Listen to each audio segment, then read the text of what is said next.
A graça e a paz, família abençoada, família eterna do Deus eterno.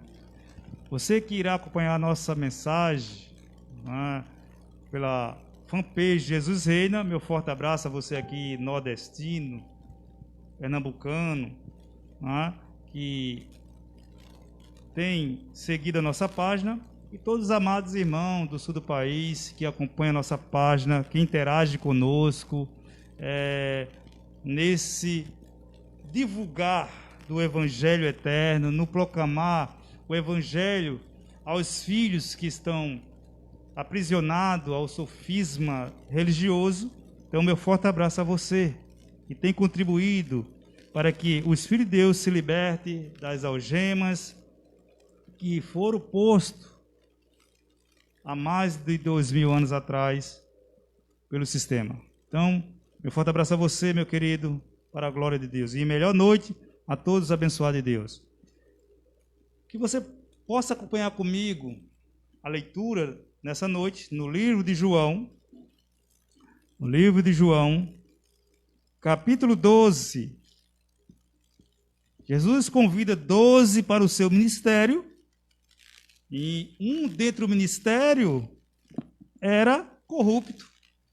Né?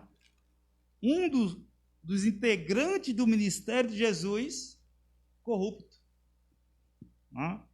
Nós vamos ver isto através da palavra, que a corrupção não é algo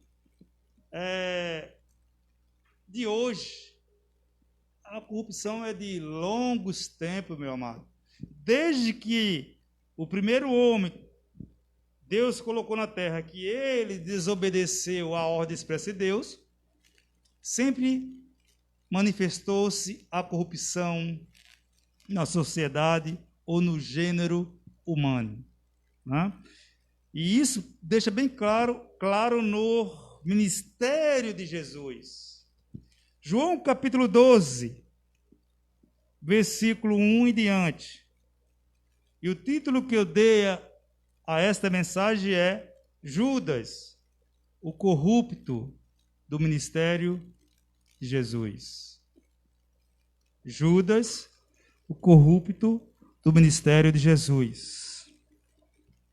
João, capítulo 12, versículo 1 em diante.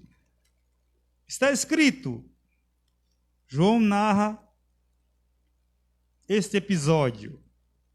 6 dias antes da Páscoa, foi Jesus para Betânia, onde estava Lázaro, a quem ele ressuscitara dentre os mortos. Deram-lhe, pois ali, uma ceia. Você veja que naquele momento ali que Jesus se encontrava, aquela família proporcionou ao ministério de Jesus uma ceia. Ceia, lá no judaísmo, meu amado, era uma refeição completa. Né? Vamos dizer, aqui no Nordeste, a refeição da noite, uma macaxeira, um cuscuz, um inhame, um cafezinho. Isto é a ceia. Não é aquela ceia que Jesus repartiu lá com os 12, no último momento que ele ia ser traído. E que o sistema religioso continua a fazer. Não é essa ceia que aqui fala, mas fala de uma ceia que representa uma refeição. Ele diz, Marta servia, sendo Lázaro um dos que estava com ele à mesa. Então Maria, tomando uma libra de bálsamo de nardo puro, muito precioso, ungiu os pés de Jesus e o enxugou com os seus cabelos, e encheu-se toda a casa com o perfume do bálsamo. Você veja a atitude de um filho, né? Preparando, ela nem sabia, ela estava preparando para o sepultamento de Jesus, embalsamando, né? lavando os pés de Jesus, com perfume. Mas Judas Iscariotes, um dos seus discípulos, o que estava para traí-lo, disse, ora, dentro do ministério de Jesus existia um. E qual foi a ação deste discípulo? Versículo 11. Por que não se vendeu este perfume por 300 denários e não se deu aos pobres? Ao pensamento de Judas, mas bem sabemos que esse pensamento não era favorável aos pobres. Não era favorável aos pobres. Versículo 6. Isso disse ele, não porque tivesse cuidado dos pobres. Já começou a mostrar que a ação de Judas não era para com os pobres. A intenção dele não era ajudar os pobres, mas era diferente a sua atitude. Mas porque era ladrão. Você veja a atitude dele. Ele cobiçou esse perfume, que ela era valioso no período da igreja primitiva, a igreja do primeiro século. Esse nardo era valioso. Então o texto relata que ele era ladrão. E tendo a bolsa, tirava o que nela se lançava. Você observa? Já havia corrupção no ministério de Jesus.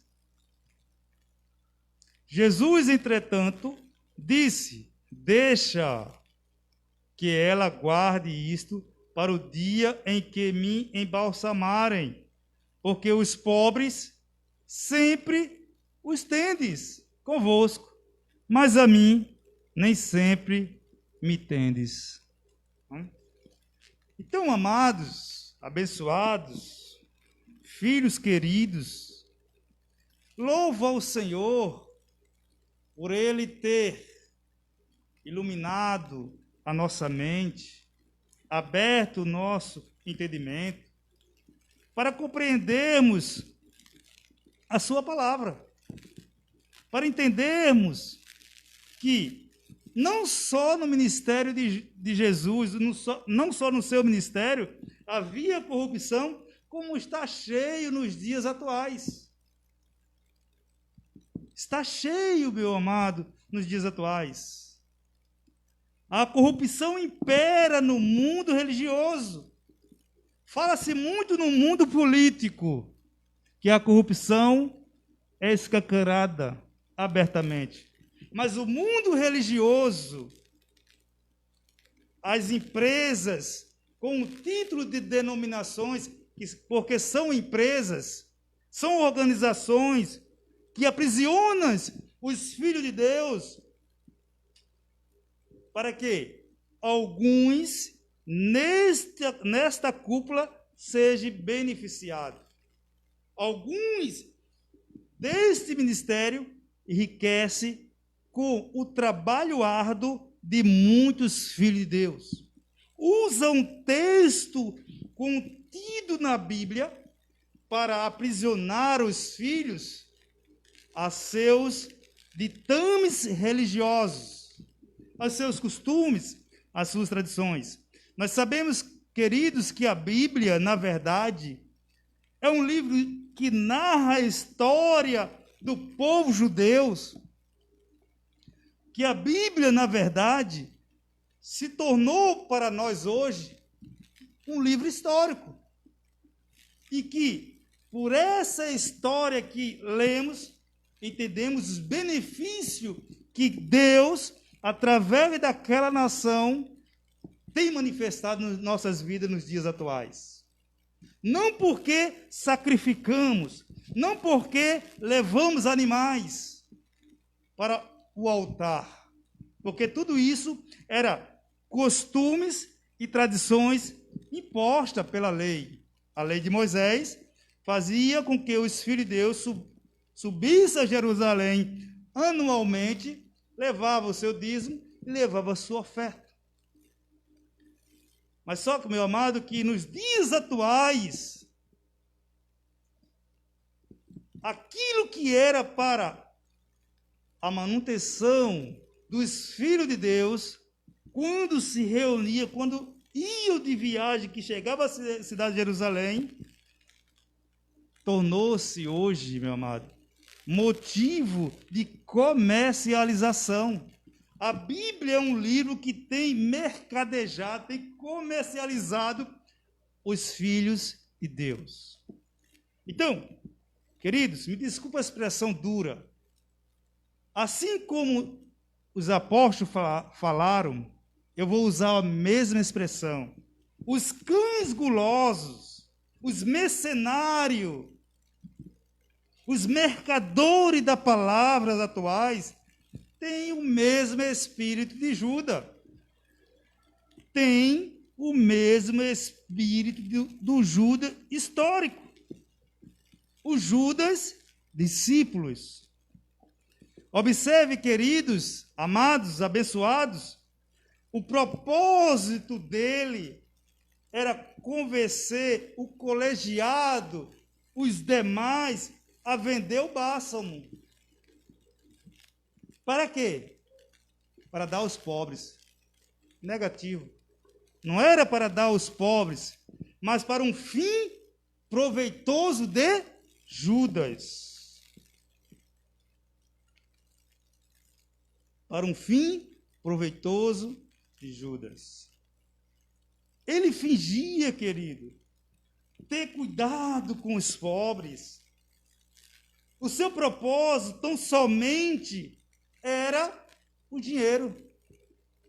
Não eram os pobres, assim como estão nos dias atuais.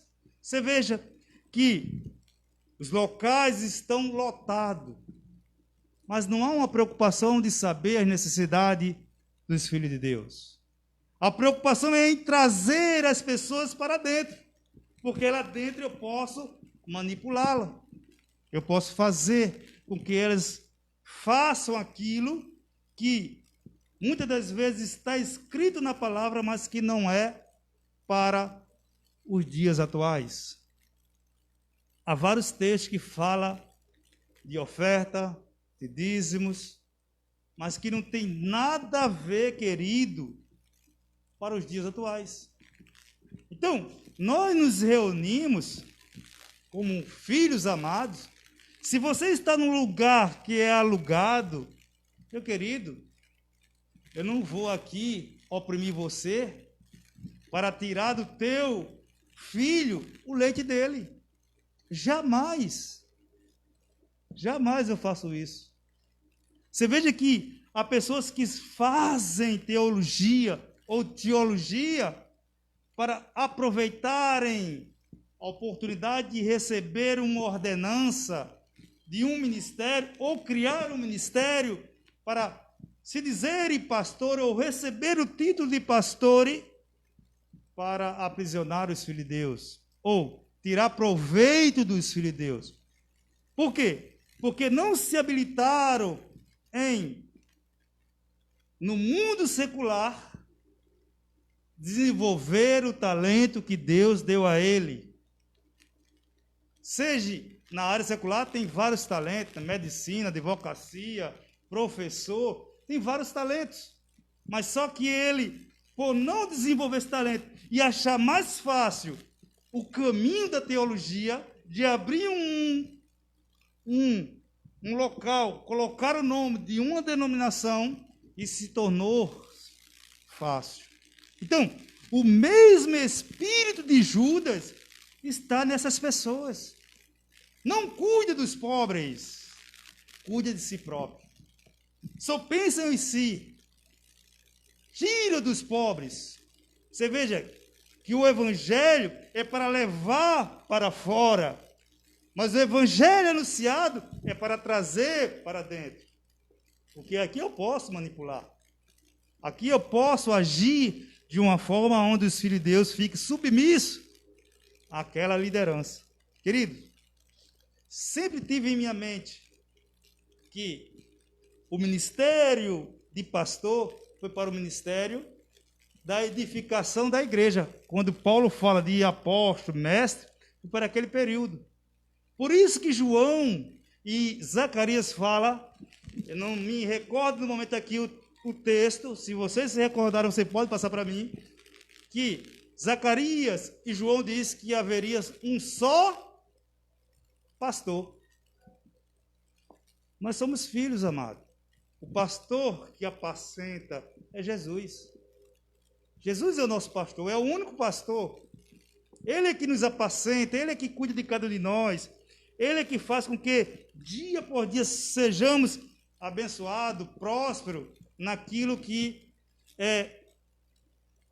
fazemos como filho de Deus na nossa área dos nossos dons terrenos. Então, cada um de nós aqui tem seu trabalho secular. Nós aqui não trazemos as pessoas para tirar o seu dinheiro para abençoar, como diz um pastor. Não. Nós aqui ajudamos aos filhos de Deus a conhecer a necessidade da comunidade, a sua própria necessidade. Isso é nosso intuito. Para isso nós nos reunimos, tomamos nosso cafezinho, conversamos para entendermos a necessidade de cada um. É dessa forma que Jesus, no seu ministério itinerante, conhecia as pessoas. Jesus não ficava preso a um determinado lugar. Jesus seguia pela cidade da Galileia. Jesus não tinha um ministério estático, parado em um lugar. O seu ministério era itinerante, era levar a palavra, era levar aquilo que era essencial para a liberdade das pessoas, dos filhos. Por isso que ele disse, conhecereis a verdade e a verdade vos libertará. Então, quando conhecemos a verdade, meu amado, começamos a abandonar os rudimentos, os costumes, as tradições, nós abolimos de nosso meio, porque éramos praticantes dos mesmos cerimonialismos que está o mundo religioso. Então nós abolimos e preferimos viver a plenitude de Cristo, que é o seu amor. Que é o seu amor. Então, Judas não tinha preocupação com os pobres. A preocupação dele era com o dinheiro. Queridos, ele apresentava uma piedade, mas por trás dessa piedade era fingimento, porque ele, na sua essência, ele era corrupto. Observe que em 2 Timóteo, quando Paulo escreve a Timóteo, você veja que toda a Bíblia é direcionada a um personagem, a um grupo de pessoas, a uma igreja. Ela não foi direcionada para nós hoje, no nosso período. Nós lemos a Bíblia e vemos a majestade de Deus agindo naquela nação. E os benefícios proporcionados por ele, através daquela nação, chega até nós, quando ele mesmo disse que em Abraão, todas as nações da terra seriam benditas. Então, Paulo, escrevendo a Timóteo, capítulo 3, 2 Timóteo, capítulo 3, 2 Timóteo, capítulo 3, versículo 2. Leia o versículo 1 comigo, meu amado. Comece do 1 comigo. Deixa eu tomar um gole de água aqui, viu?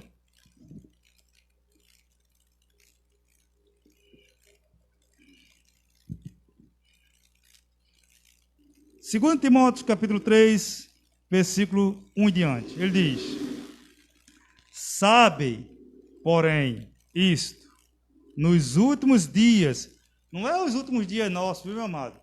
Esses últimos dias eram os dias do ministério de Paulo, os tempos findandos naquela geração.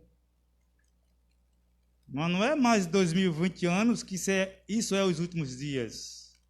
Os últimos dias era próximo, estava próximo, como falou, todos os apóstolos. O que eles tinham em comum era isso aqui, ó, os últimos dias. Se você ler Mateus, Marcos, Lucas, João, até Apocalipse, você vai ver que todos falaram desses últimos dias, da proximidade, da vinda do juízo, da grande tribulação que acontecera dentro de Jerusalém.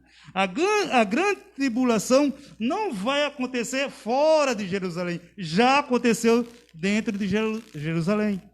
Aqueles que deram ouvido salvaram-se, mas aqueles que zombaram do evangelho morreram dentro de Jerusalém. Veio sobre ele o juízo. O general Tito não poupou, meu amado, massacrou mais de 1.200.000 pessoas. Foram massacradas. Então, Paulo diz, sabe, porém, isto, nos últimos dias sobrevirão tempos difíceis. Paulo já estava vivendo a tribulação. Não é? Paulo estava ali incorrido no ano 65, 66, não é? E era pressionado por Nero, o imperador. A igreja primitiva era pressionada por Nero, provocou a grande tribulação, iniciou a grande tribulação, a perseguição ao povo de Deus, aos filhos de Deus. E título foi que consumou aquilo que Nero havia começado. Versículo 2: Pois os homens serão egoístas, avarentos, jactanciosos, arrogantes, blasfemadores, desobedientes aos pais, ingratos e irreverentes. Você veja que, se olharmos para o dia de hoje, quando os filhos de Deus conheceu a graça, que teve essa maravilha, se tornou mais avarento do que antes, meu amado. Quando estava debaixo do jugo de pressão, tornou-se avarento, não consegue olhar para o seu irmão com amor, com um olhar de cuidado, não é? Porque o dízimo foi para a lei, aí hoje eu não posso dar uma cesta básica mais ao irmão querido, não posso ajudar uma viagem missionária a levar o alimento ao sertão. Então o homem se tornou-se arrogante, blasfemador, desobediente. Você veja que essa característica do homem, ela seguirá de geração a geração, Francisco. Essa característica aqui está inerente na carne do homem. A jactância, a soberba, a irreverência, a ingratidão, tudo isso está inerente na carne do homem. Mesmo nós, filhos, tendo um espírito perfeito, mas ainda manifestamos em nossa carne essas qualidades aqui. Ser com um espírito perfeito, mas ainda tem essas qualidades aqui. Versículo 3, ele diz, desafeiçoados, implacáveis, caluniadores, sem domínio de si. Esse é o daimo, que é muito praticado no sistema religioso. O daimo, ou seja, a tua natureza humana não é um demônio, não é um diabo, mas a minha natureza humana que pratica tudo isso aqui, ó. A força da carne, a força da minha natureza, que torna uma pessoa insensata, uma pessoa ingrata, uma pessoa arrogante. Isso é o daimo. Quando ela se permite ser dominado pela carne. Então a tua natureza, ela predominará. E as tuas atitudes, as tuas ações serão semelhantes, meu amado, a de Judas. De trair, de roubar, de mercadejar, de vender os filhos de Deus. Versículo 4. Traidores, atrevidos, enfatuados, mais amigo dos prazeres que amigo de Deus.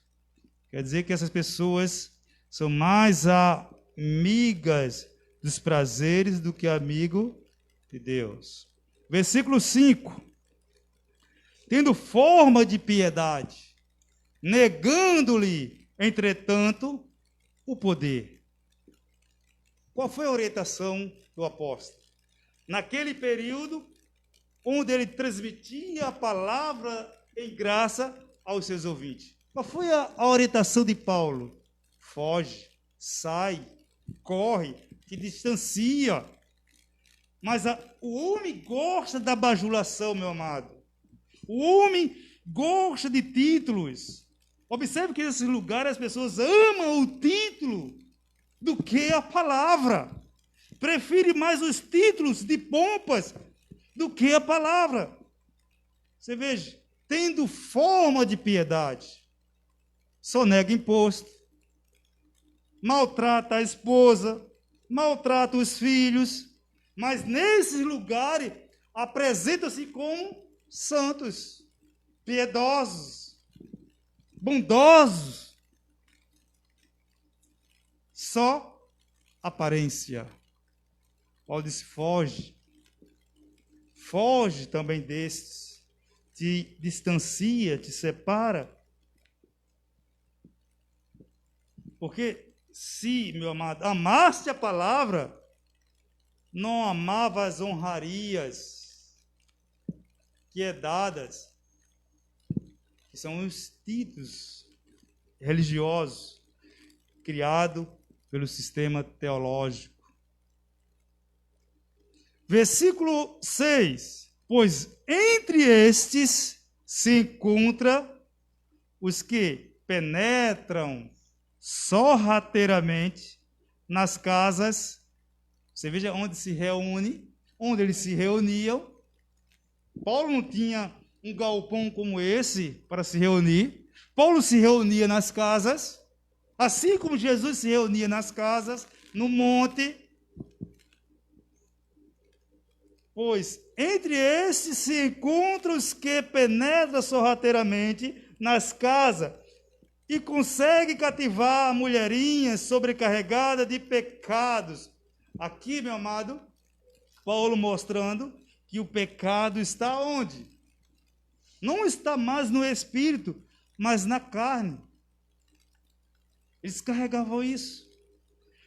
E você, Paulo está dizendo, e aqueles que conhecia bem, eles conseguiam aprisionar com essas práticas, apresentando aos filhos, ou afirmando que eles tinham pecado, quando na verdade eles não tinham mais pecados. Então escravizavam. E ele diz, de pecados, conduzindo de várias paixões. Versículo 7. Que aprendem sempre e jamais pode chegar ao conhecimento da verdade. Então, quando eu vivo, meu amado, subjugado ao sistema religioso, eu não consigo me libertar desse cerimonialismo. A tua mente está obscurecida, é como um veneno. Né? Eu disse em uma das minhas mensagens, e torno a dizer, a religião é o pior veneno para os filhos de Deus. A religião é o pior veneno para os filhos de Deus. Paulo diz aqui em Coríntios que há muito sofisma e fortaleza. E esse sofisma, quando penetra as mentes dos filhos de Deus, ora, torna-se difícil se libertar. Por isso que nesse mesmo livro de Romanos, Paulo disse, transformai-vos pela renovação da vossa mente. Então, se você não for transformada a sua mente, você continuará prisioneiro dos lugares chamados denominações. Você continuará preso de homens. Você continuará servindo a homens mais do que o próprio Cristo. Versículo 7. Que aprende sempre e jamais podem chegar ao conhecimento da verdade. 8. E do modo porque Janes e Jambres resistiram a Moisés, também este resiste à verdade. São homens de todo corrompidos, na mente, repobros, quanto a fé. Onde é que está, meu amado, corrompida? Onde é que está a corrupção do homem? No seu psique. É no psique que está a corrupção. Versículo 9. Eles, todavia, não irão avante, porque a sua insensatez será a todos evidente, como também aconteceu com a daqueles. Então, o evangelho proclamado na sua essência, meu amado, faz com que os filhos de Deus sofram a metanoia, a mudança de mente, a transformação na mente.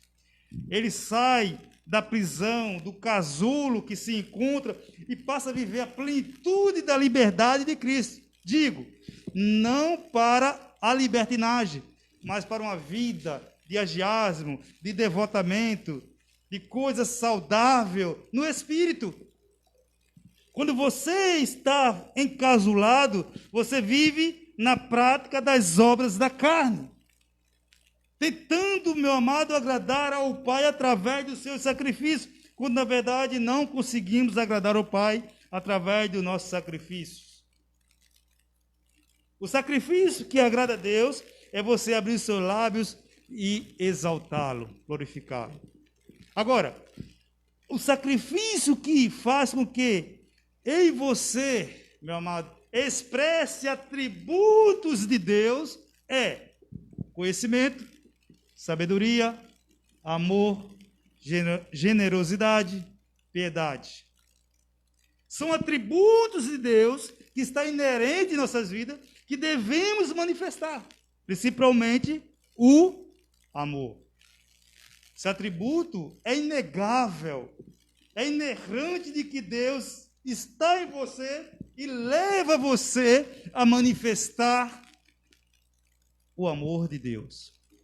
Assim como Cristo manifestou o seu amor para aquela geração pecadora, para aquela geração que estava debaixo da maldição.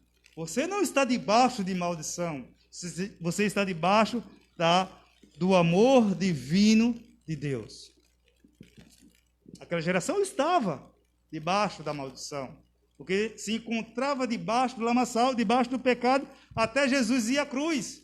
O panorama antes da cruz é um panorama de morte eterna. O panorama depois da cruz é um panorama de vida eterna.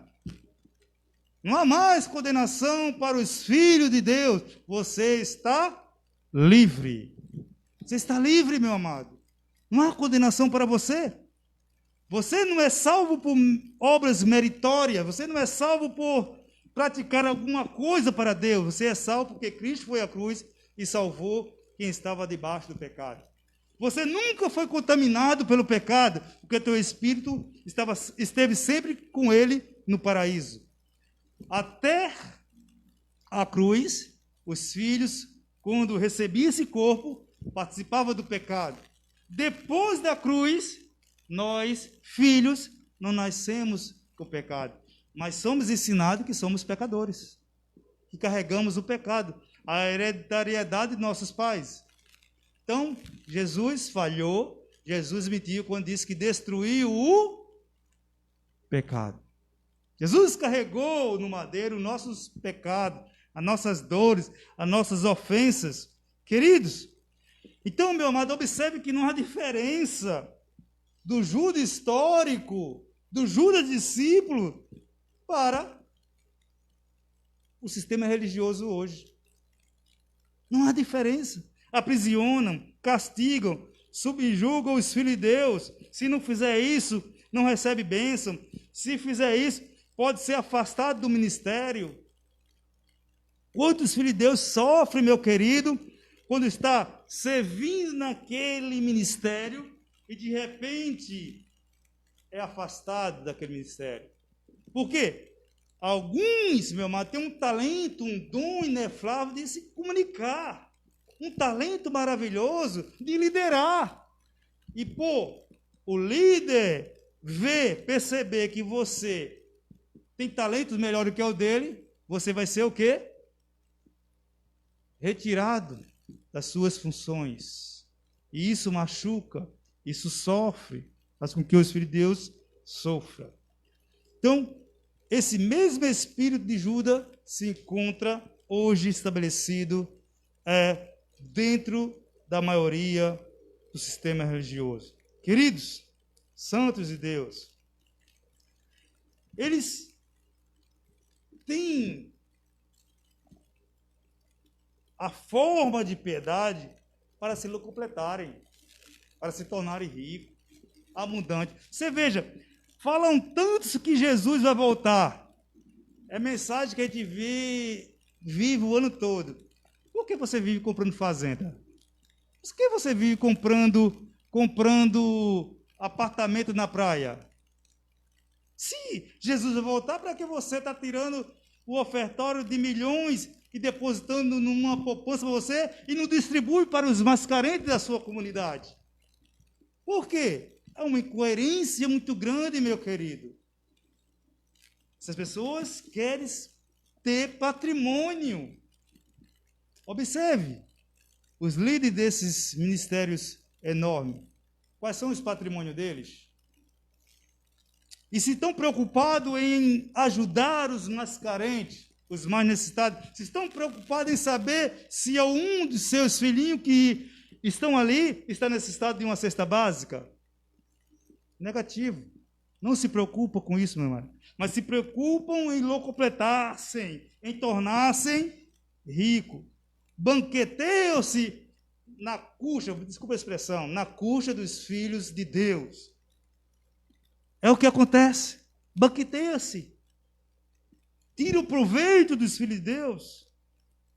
Apresentam piedade, mas os seus intentos é o dinheiro, meu amado.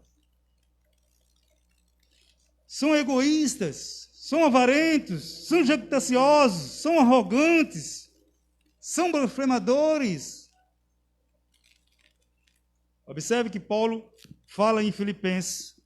Vamos chegar ao final, que já são 19 horas. Filipenses, volte umas páginas da sua Bíblia.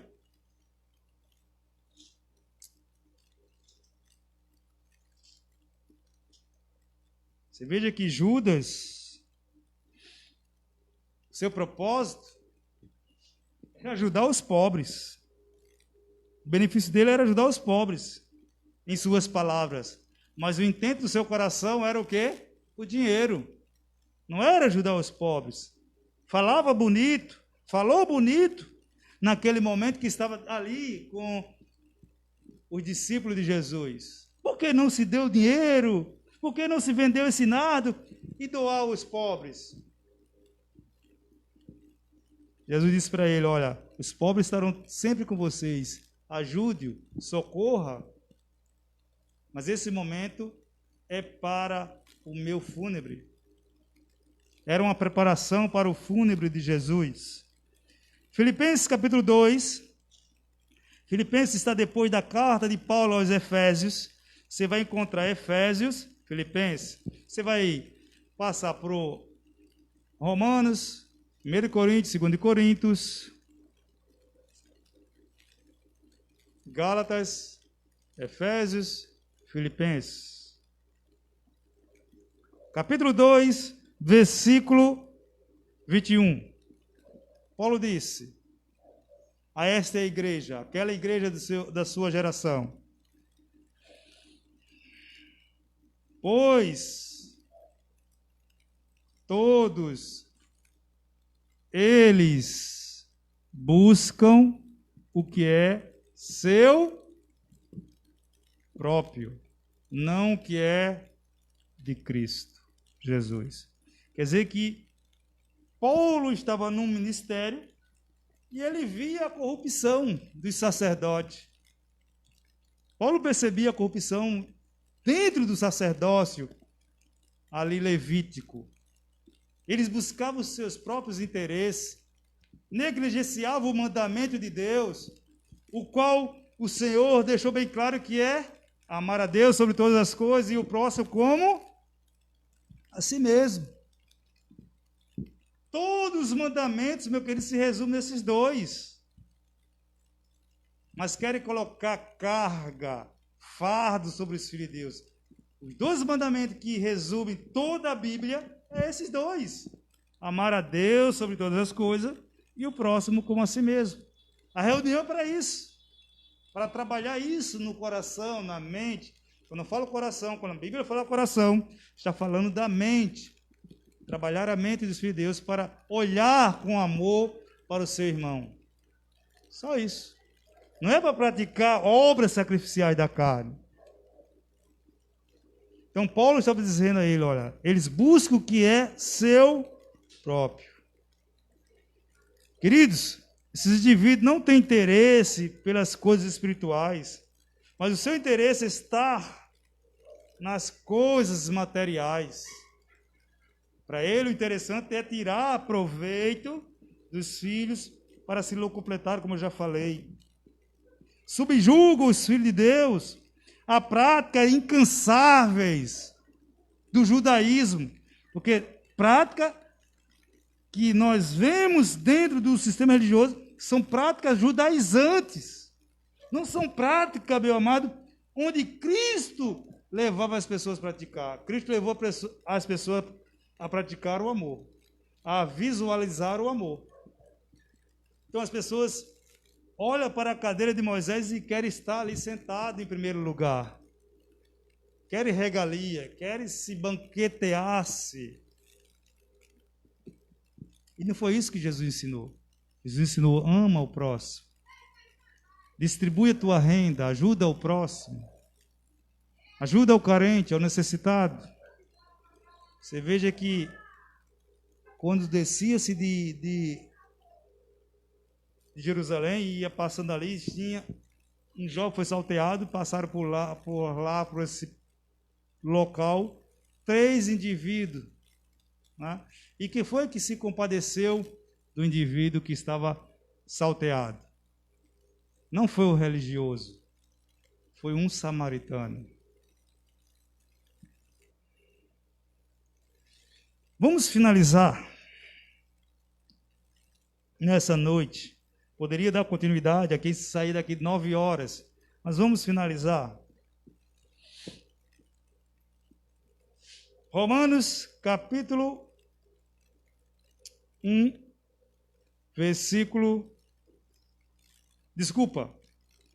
Tito,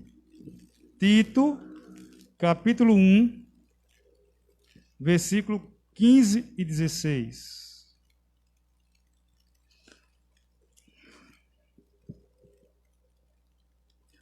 Tito, já quero falar Romanos de novo. Tito, um pouquinho à frente, meus queridos, depois da segunda carta de Paulo a Timóteo, Tito, capítulo 1, para finalizarmos. Tito, capítulo 1, versículo 15.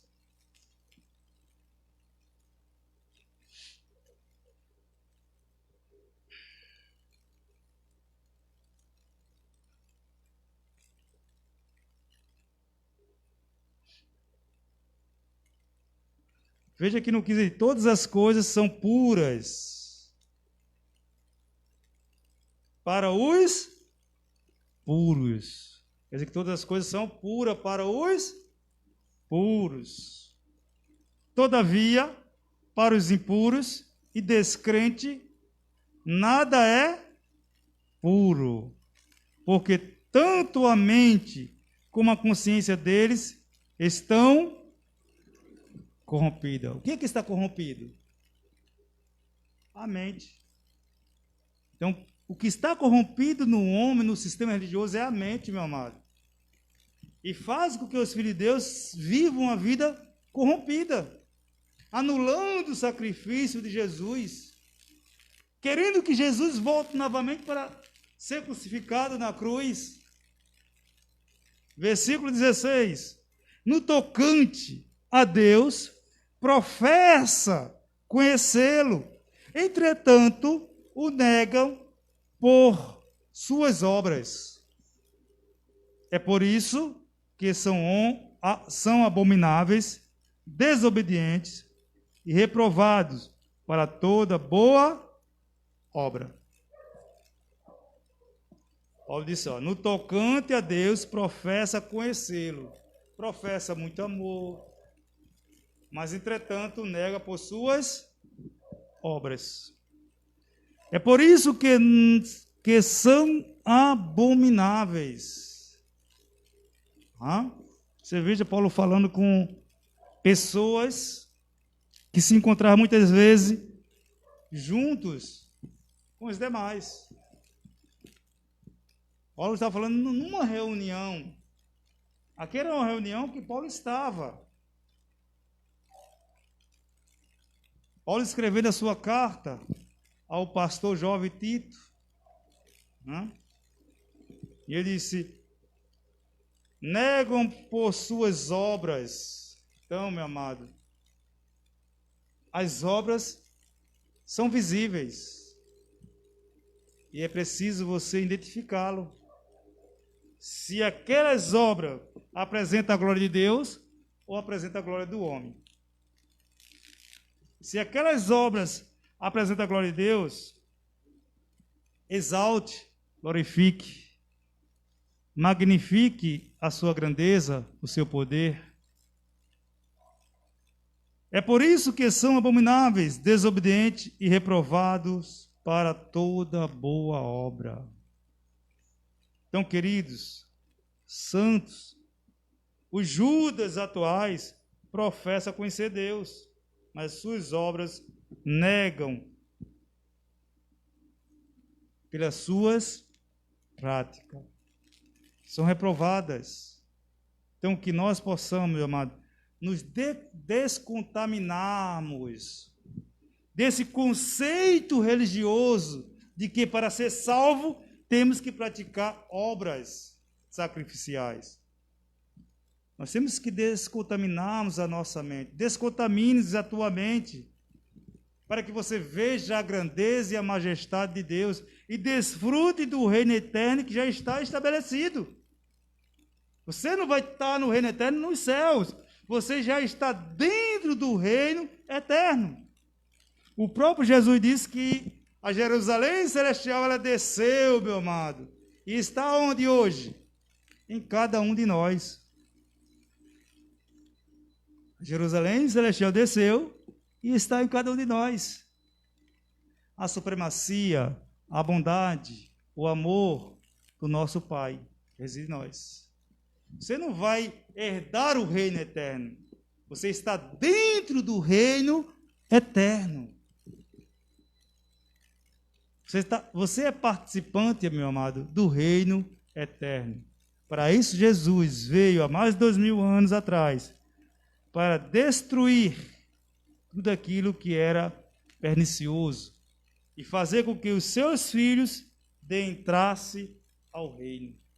Você não vive mais um reino visível como Judas queria ver, ou muitos dos seus discípulos se entristeceram porque Jesus foi à cruz do Calvário. O ministério de Jesus, hoje, meu amado, é um ministério espiritual. O reino hoje é o reino espiritual, não é o reino visível. Não é um reino que Jesus vai voltar e vai ficar nessa terra como rei. Negativo. O reino espiritual está dentro de mim e dentro de você.